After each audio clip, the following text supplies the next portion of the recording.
épargner et il veut avoir un bénéfice à partir de ces fonds qui sont épargnés.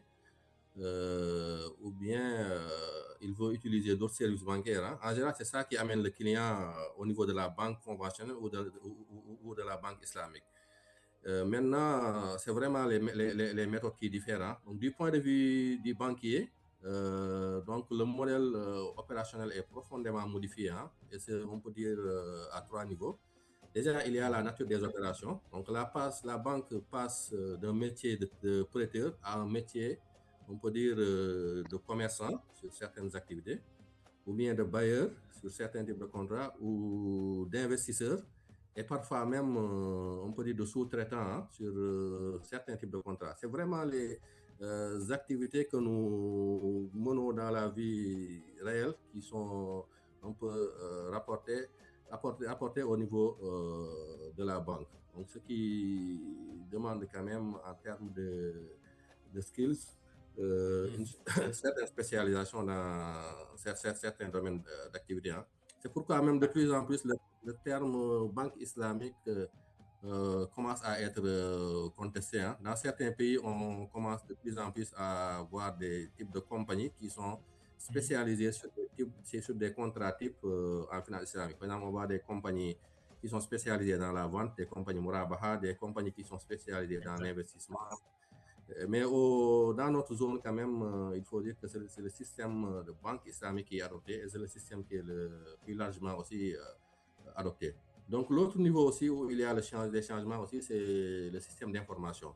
Donc, quand on est une banque islamique, on doit avoir un système d'information qui est adapté aux spécificités opérationnelles de la finance islamique.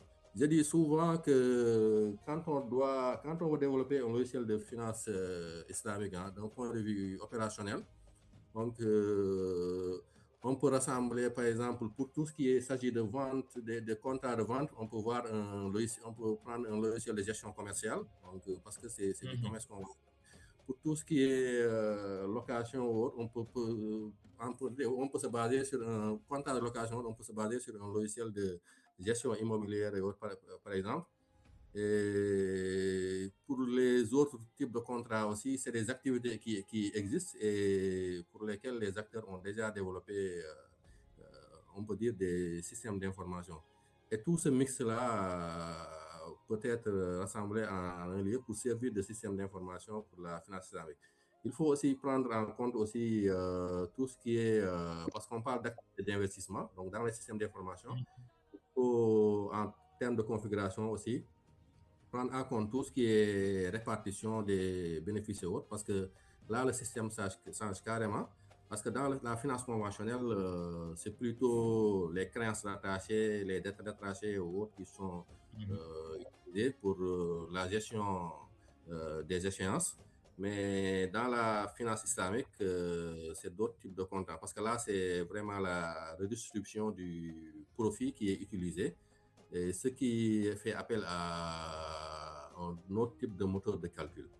Donc, on n'est plus dans le moteur de calcul qui se base sur les tombées d'échéance pour mettre en place les créances rattachées et autres.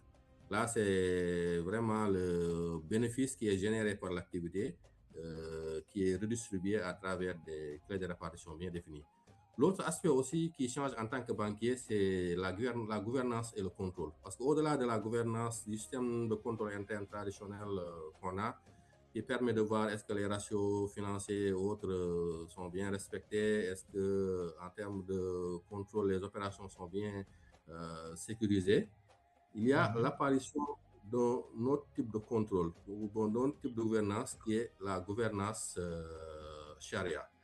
Cette gouvernance charia est incarnée par le conseil de conformité interne, qui est au même niveau dans une banque que le conseil d'administration. Parce que le conseil de conformité interne garantit vraiment toute la conformité charia de la banque. Donc, elle se prononce donne son avis.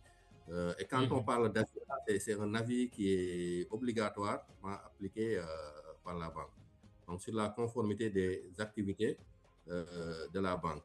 Et Il y a même, comme dans le contrôle interne traditionnel qu'on connaît, dans la gouvernance charia aussi, il y a le second niveau de contrôle interne qui est incarné par les fonctions de contrôle permanent, de risque et autres. Et c'est un contrôle permanent vraiment charia, et de conformité charia et de risque charia aussi. Donc, qui se base vraiment sur tout ce qui est risque charia.